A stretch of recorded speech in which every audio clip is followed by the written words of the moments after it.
موجود ہے تو حج پہ کیوں نہیں جاتا؟ وہ جواب کیا دیتا ہے، گھر میں بیٹی جوان ہے، حکم یہ ہے کہ پہلے بیٹی کی شادی کرو اس کے بعد حج کرو، کیونکہ یہ فرض ہے میرے اوپر۔ حالانکہ شریعت میں کسی ایک مقام پر بھی، میں بڑی تسلی سے یہ بات کہہ رہا ہوں، کسی ایک مقام پر بھی یہ قید نہیں لگائی گئی کہ آپ کے گھر میں اگر بیٹی جوان ہے تو آپ حج پہ نہ جائیں، پہلے بیٹی کی شادی کریں۔ بالکل ضروری نہیں ہے۔ اس کی وجہ آپ پوچھیں کیوں؟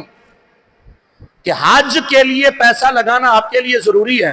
اگر پیسہ آپ کے پاس موجود ہے، حج کے مساکن موجود ہیں، حج کا مال آپ کے پاس موجود ہے، تو پھر آپ حج پہ جائیں اور آپ کہیں کہ بیٹی یا بیٹا گھر میں جوان ہے، فرض سر پہ ہے، اس کو ٹالنا ہے۔ شریعت کے کسی ایک ورقے پر مجھے دکھا دیں جس کے اوپر شریعت نے آپ کے اوپر لاگو کیا ہے کہ آپ اتنا جہیز اپنی بیٹی کو دیں، اتنا جہیز ٹرک بھر کے دیں آپ کو، اس کو کہیں بھی نہیں ہے شریعت میں۔ میرے مصطفیٰ کریم کی بیٹی سے کسی کی بیٹی بڑی نہیں ہے۔ کائنات میں سب سے عظیم ترین اگر کوئی عورت ہے تو اس کا نام سیدہ فاطمہ الزہرا رضی اللہ تعالیٰ عنہ ہے، جو خاتون جنتی عورتوں کی سردار بھی ہیں۔ صرف خاتون جنت نہیں، جنتی عورتوں کی سردار ہیں۔ میرے مصطفیٰ کریم نے اس کی شادی کیسے کی ہے؟ ایک ذرہ حضرت علی نے بیچی ہے، ایک ذرہ لے کر آئے ہیں، ولیمہ کیا ہے، چند چیزیں دی ہیں گھر کی ضروریات کی۔ تو ہمارا یہ بہانہ ہے کہ گھر میں ہمارے اوپر فرض ہے تو ہم حج پہ نہیں، یہ بات بالکل کہیں بھی نہیں ہے۔ کسی بھی پڑھے لکھے، شرط یہ ہے کہ پڑھا لکھا آدمی ہو، جو شریعت کو جانتا ہو، جو فقہ کو جانتا ہو، اس سے جا کر یہ مسئلہ پوچھیں کیا ایسا کہیں ہے کہ اگر گھر میں بیٹا بیٹی جوان ہے تو آپ حج پہ نہ جائیں؟ یہ بالکل غلط بات ہے، یہ سر ہم نے خود بنائی ہوئی ہے، یہ بہانہ ہے۔ اگر آپ کے پاس مال پورا ہے، دولت پوری ہے، آپ حج پہ جائیں، بیٹی اور بیٹے کا نصیب میرا رب بنائے گا۔ دینے والا وہ میرا مالک ہے، دینے والا اللہ ہے۔ اس نے اگر آپ کے اوپر زندگی کے کسی موڑ میں حج کو لازم کیا ہے تو آپ حج کریں۔ میں عرض کر رہا تھا ایک حدیث پاک، اگر آپ کی توجہ ہے تو آپ سماعت فرمائیں گے۔ حدیث پاک یہ ہے کہ سیدنا حضرت عبداللہ بن کعب رضی اللہ تعالی عنہما آپ فرماتے ہیں میرے اوپر زندگی میں ایک مرتبہ فرض ہو گیا حج، مال آ گیا، پیسہ آ گیا، حج فرض ہو گیا۔ آپ فرماتے ہیں میں نے کر لیا، میں گیا حج کر لیا، حج کے سارے جو ہے رکن میں نے ادا کیے، ادا کرنے کے بعد واپس آیا، ملک شام میں رہتے تھے۔ آپ فرماتے ہیں کہ میرے کچھ دوست میرے ساتھ مجھے ملنے کے لیے آئے، انہوں نے مجھے کہا کہ اے عبداللہ تیاری کرو، چلو حج پہ چلتے ہیں۔ نیکسٹ سال جب آیا تو انہوں نے مجھے کہا عبداللہ تیاری کرو، حج پہ چلتے ہیں۔ عاشق لوگ جو ہے نا، جن کے دل کے اندر کعبے کی محبت ہے، حضور کے روضے کی محبت ہے، حضور یقین کریں میں نے دیکھا ہے، میں 2017 میں الحمدللہ عمرے کی سعادت مجھے ملی ہے، ربیع الاول شریف کے مہینے میں میں نے وہاں عمرہ کیا، تو میں نے کافی سارے لوگوں کو دیکھا جب حضور شام ہوتی تھی نا، عصر کی نماز، حضور پیر صاحب آگے تشریف لیں۔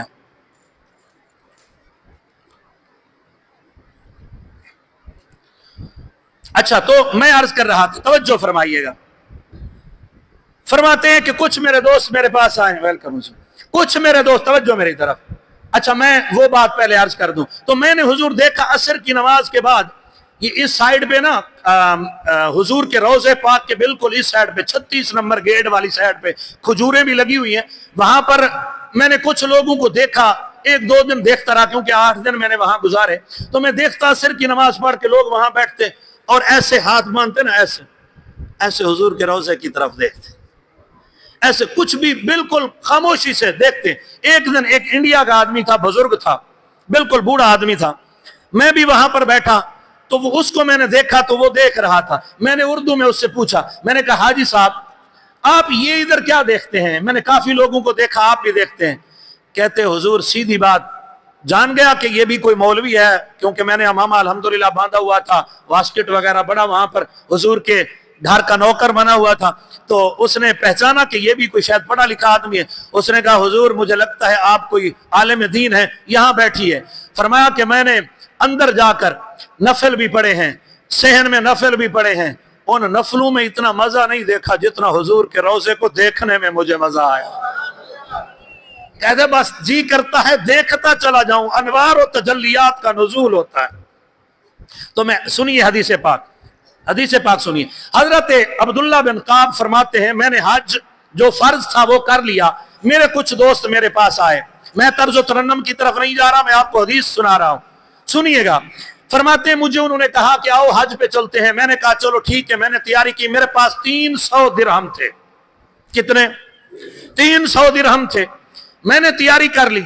फरमाते तैयारी करना शुरू हो गई। मैं मुल्क के शाम के बाजार में गया, वो मेरे दोस्त भी मेरे साथ गए। हमने शॉपिंग शुरू कर दी। वहां पे एहराम भी हमने खरीदा, जूते खरीदे, कुछ खजूरें वहां से खरीदी, मुसल्ला खरीदा, इस तरह की अशिया चीजें हमने खरीदी। जब हम खरीद चुके ना, कुछ मेरे दोस्त खरीद कर पहले चले गए। मैं थोड़ी देर बाद में गया तो फरमाते हैं कि मैं ये खरीद कर वापस आ गया, वो भी वापस चले गए। फरमाते मैं वापस आ रहा था, शाम का वक्त था, रास्ता गुंजान था। आपकी तवज्जो चाहिएगा, आपको ये अगर बात हदीस आपके इल्म ज़हन में बैठ गई तो जिंदगी संवर जाएगी। फरमाते मैं रास्ते से जा रहा था, मैंने देखा कि रास्ते में एक भैंस मरी पड़ी है। भैंस जानवर मरा पड़ा है, हराम हो चुका है। मैंने देखा एक औरत है, पर्दा पे डाला हुआ है, उसने मुकम्मल पर्दे की हालत में है, खंजर उसके हाथ में है, वो उस मरे हुई भैंस का गोश्त काट के शापर में थैले में डाल रही है। उसने थैले में गोश्त डाला, वो चली गई। मैं देखता रहा ये सारा मन। फरमाते हैं मेरे दिल में ख्याल आया कि शायद ये कसाईयों का काम करती है या इसका होटल है, या होटल पे जाके ये हराम गोश्त लोगों को खिलाती है, इसका नजरिया गलत है। आपने फरमाया अगरचे किसी का पीछा नहीं करना चाहिए, लेकिन उम्मत को बचाने के लिए मैंने पीछा किया कि किसी को हराम ना खिलाया जाए। मैंने उसका पीछा किया। वो शाम के बाजार से घूमती घूमती मैं उसके पीछे था। वो एक पुरानी गली में गई, वहां एक बहुत बड़ा दरवाजा था, पुराने दौर का गेट था। उसने गेट पे दस्तक दी, अंदर से दरवाजा खुला। जो ही वो अंदर दाखिल हुई, फरमाते हैं 3 से 4 बच्चियां थी जो उसके इर्द गिर्द उसको लपेट लिया।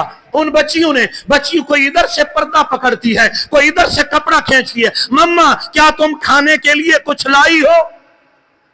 आपने तवज्जो नहीं की। खाने के लिए कुछ लाई हो? एक बेटी कहती है मम्मा कुछ लाई हो? ऐ माँ मेरे लिए कुछ लाई हो? माँ की चीख निकली। उसने कहा बेटी मेरे पास कुछ ही नहीं था, मैं कुछ नहीं ला सकी, लेकिन रास्ते में मरी पड़ी एक जानवर का गोश्त काट कर लाई हूं। समझती हूं हराम है, लेकिन मेरे नाना का फरमान है अगर तुम्हारी जिंदगी खतरे के अंदर हो तो उस वक्त तुम मुर्दा चीज को खा सकते हो, तुम्हारे लिए हलाल है, जिंदगी को बचाना फर्ज है, इसलिए हराम गोश्त लाई हूं। फरमाते हैं मैं ये सुन रहा था, मेरे पास वो पैसे मौजूद थे, मेरे पास वो हज की दौलत मौजूद थी। फरमाते हैं मैंने दरवाजे पे दस्तक दी, मैंने कहा अगर इजाजत हो तो अंदर आ सकता हूं। औरत ने कहा आ सकते हो। मैं अंदर गया, वो जो मेरे पास 300 दीनार या दिरहम थे मैंने कदमों में रख दिए। मैंने कहा अल्लाह की इज्जत की कसम है, किसी को दिखाने के लिए नहीं, आपकी अल्लाह की रजा के लिए आपके साथ मदद करना चाहता हूं, अगर आप कबूल फरमा लें। उन्होंने कहा ये सदके के तो नहीं है, क्योंकि मैं सादात से हूं, मैं हुजूर के घराने से हूं,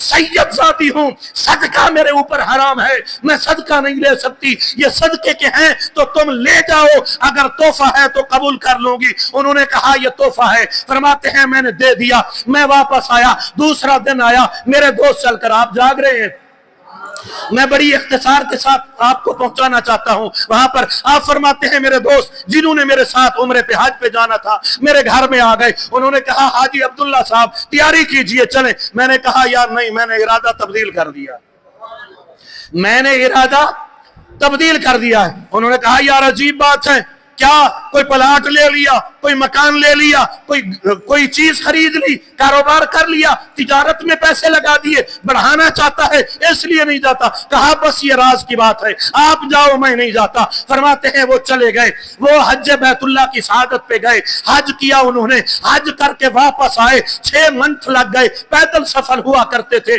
6 महीने के बाद या 5 महीने के बाद वो वापस आए। हजरत अब्दुल्ला बिन काब फरमाते हैं रब्बे जुल जलाल की, इज्जत की कसम है, इसके अंदर एक लफ्ज का हेर फेर भी नहीं है। जैसे मैंने पढ़ा वैसे आपको सुना रहा हूं। फरमाया मेरे पास मेरे दोस्त आए, जब वापस आए मैं उनको जो है वो मुबारक देने के लिए गया।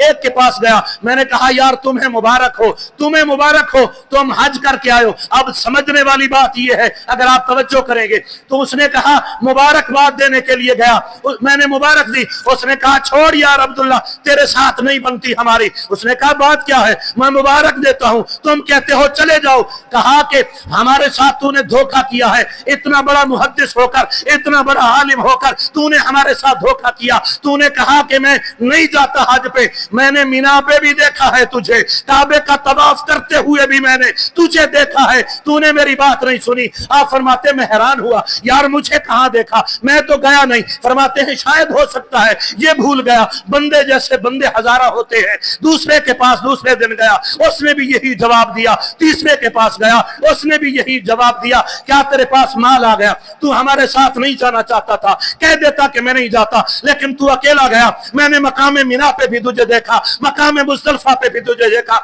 जमरात पे शैतान को कंकर मारते हुए भी मैंने तुम्हें देखा, काबे का तवाफ करते हुए भी मैंने तुम्हें देखा, सफा मरवा की साज करते हुए भी मैंने तुम्हें देखा। तू तो कहता था मैं जाऊंगा नहीं, फिर कैसे गया? फरमाते हैं मैं सुन सुन के तंग आ गया, पता नहीं ये क्या कहते हैं, मैं गया नहीं, ये कहते हैं हमने खुद देखा है, 10 आदमियों ने देखा है, ये क्या मंजर है? फरमाते रात हुई, मैं जब सोया तो मेरे घर की लाइटें बंद हुई, मेरे दिल की रोशन लाइटें रोशन हो गई, मेरा कमरा रोशन हो गया, नूरन अला नूर हो गया। मुस्तफा करीम खुद तशरीफ ले आए, बनफ्से नफीस मुहम्मदुर रसूलुल्लाह तशरीफ लेकर आए। आपने फरमाया अभी भी तेरे हज कबूल होने पे तुम्हें कोई शक है, कोई और सनद चाहिए तो अब्दुल्ला हम देते हैं। तूने मेरी बेटी का हया किया है, हमने तेरा हज कबूल करवा दिया है। तूने मेरी बेटी का हया किया है, उसके पर्दे का ख्याल किया है। हजरत मोहतरम बाज़ दफा कुछ इबादत ऐसी भी होती हैं कि बंदा दुनिया में अगर उनको कर ले, किसी को दिखाने के लिए नहीं, अल्लाह की रजा के लिए, तो अल्लाह इतना बड़ा करम फरमाता है कि बंदे की सोच ही नहीं होती। अब अब्दुल्ला बिन काब फरमाते मैं गया नहीं, घर में सोए हुए मेरा हज कबूल हो गया, मेरा हज कबूल हो गया। क्यों है? इसलिए कि एक सादात की, सैयद आजादी की, बच्चियों की मैंने खिदमत की है, अपने हज का ख्याल नहीं रखा। फर्ज तो नहीं था ना, नफली हज था, मैंने कहा छोड़ दो, फर्ज तो कर लिया है, अब नफली हज इसकी बात, इसकी खिदमत करो, अल्लाह कबूल फरमाएगा। अल्लाह ने अपने महबूब की बेटी का सदका हजरत अब्दुल्ला बिन काब का हज कबूल फरमा लिया। तो हजरत मोहतरम इस तरह का मौका दुनिया में अगर कभी मिले तो हाथ से ना जाने दीजिएगा। कोई पता नहीं होता मेरा मालिक किस हाल में राजी है, बंदे को कोई खबर नहीं है। तो हजरत मोहतरम दुआ है अल्लाह तबारक व तआला हमें अमल की तौफीक अता फरमाए। एक दो बातें आपसे मैंने करनी है। मस्जिद के हवाले से जो खिदमत है पहले आप वो खिदमत पेश फरमाएं, क्योंकि अब तो अल्हम्दुलिल्लाह सीलिंग का काम भी मुकम्मल हो चुका है, लाइटिंग का काम भी हो चुका है।